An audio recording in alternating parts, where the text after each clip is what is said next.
Давайте от руки, да? Бұл журналистер по теме, только по теме Strawberries. По теме только и бұл пресс-конференция өткізбесін. Вообще Қытшайш азыр толық шықты ошондо аскерлер дагы ушулар жөнүндө маалымат берсеңиз. Урматтуу журналисттер, урматтуу коомчулук, өзүңүзгө жакшы белгилүү болгондой, биздин Кыргыз мамлекетинин президентибиз Садыр Кожоевдун указынын негизинде жана жогорку кеңештин кабыл алган токтоонун негизинде Кыргызстандын куралдык күчтөрүнүн миротворческий силы Казакстанга кирип, Казакстанда мына бүгүн чыгышты бардык техникалар, жеке состав, личный состав бардыгы толугу менен кайта чыкты. Биз азыр баарын тосуп атабыз. Эч кандай нерсе болгон жок ал жакта, кайтарууда. Ал жакта биздин куралдык күчтөр Алматыда ТЦК объектисин кайтарышты. Ал ТЦК объектиси Алматыда 70-80% жылуулук менен жана электр камсыздык турат экен. Эң чоң ошондой объект кайтарып турдук. Эч кандай кырсык, эч кандай бир жаман иштер болгон жок. Бардыгы толугу менен кайрадан чыгышты. Вообще, Кадыкшаевич, несколько слов на русском, если можно. Уважаемые журналисты, насколько вам хорошо известно, что по решению Жогорку Кеңеша, постановления Жогорку Кеңеша и указа президента наши миротворческие силы были введены для проведения миротворческих работ в Казахстан. Это было 7 января этого года. Сегодня, 14 января, наши миротворческие силы завершили свою миссию и выехали из территории Казахстана. Все личный состав, вся техника, силы сохранности, без никаких происшествий вернулись домой. Как вы оцениваете никакие происшествия с участием наших солдат не происходило? Какой объект они там охраняли? Наши солдаты, миротворческие силы охраняли в Алмате ТЭЦ-2, который обеспечивает 70-80% теплом и электроэнергией весь город Алматы. То есть такой большой объект нам было доверено. И наши силы, средства охраняли, никаких происшествий, никаких личных происшествий не случилось. Қанша қысқаша темадан сыртқа сұрай берсек болады ма? Темадан сыртқары болбойт. Азыр бүтүн Кыргызстан саясий партиясынын айрым мүчөлөрүн кечки кабыл алгандар, рахмат сизге. Саламат болуңуздар.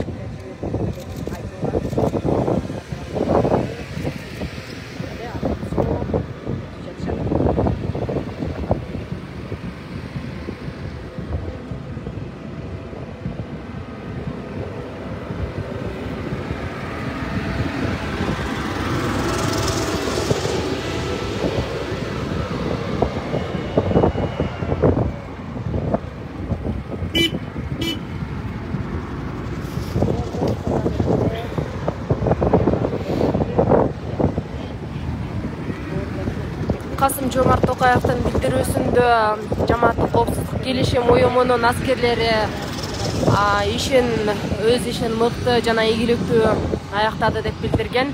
Ал эми биздин аскерлер Ак Жол өткөрүү пунктунан өтүп бара жаткан учуру.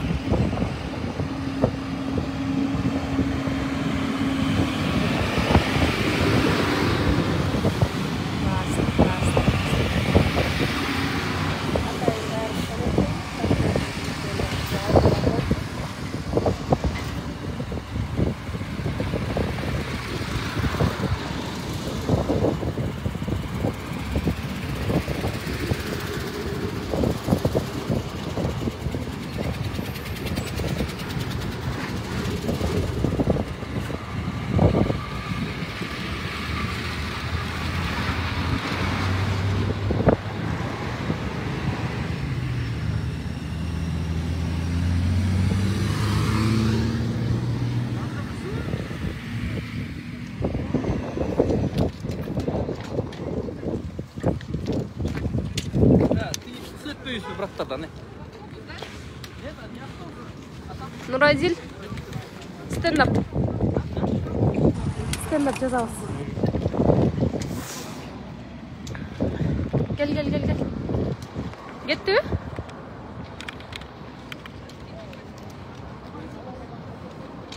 Уғылата?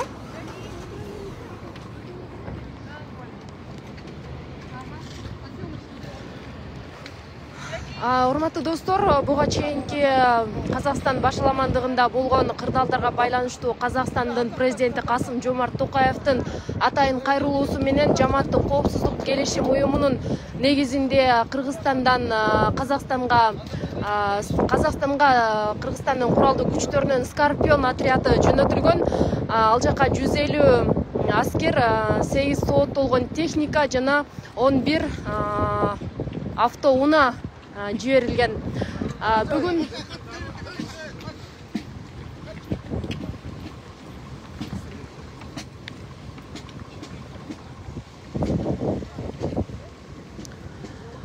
Бүгүн 14 январда ошол Казакстанга жөнөтүлгөн аскерлер өзүнүн ишин мыкты жана ийгиликтүү аяктап, Ак жол өткөрүү пунктунан азыр жаңы гана Кыргызстанга өз мекенине кирип келген чагы. Жүр, давай.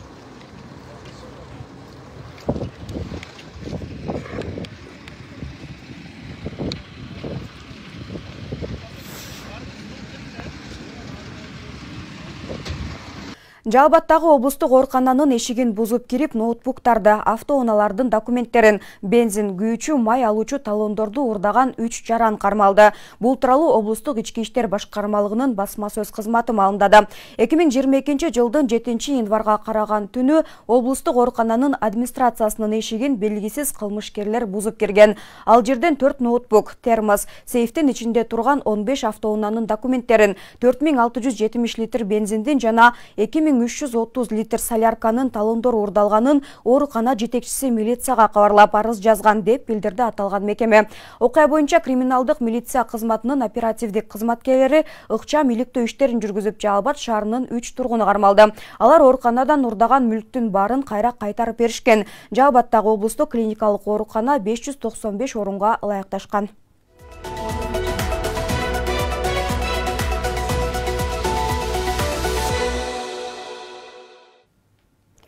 Министрлер кабинетинин төрагасы Акылбек Жапаров мамлекеттик ипотекалык компания Ачык акционердик коомунун иши менен таанышты. Анда ипотекалык насыялоонун актуалдуу маселелери, анын ичинде эл аралык жана ата мекендик финансы институттарынын кредиттик каражаттарын тартуу, жаңы финансылык продуктыларды ишке киргизүү маселелери талкууланды. 2021 жылы мамлекеттик ипотекалык компанияга 5,2 миллиард сом акча бөлүнгөн. Менин үйүм 2021-2026 жаңы турак жай программасы кабыл алынган.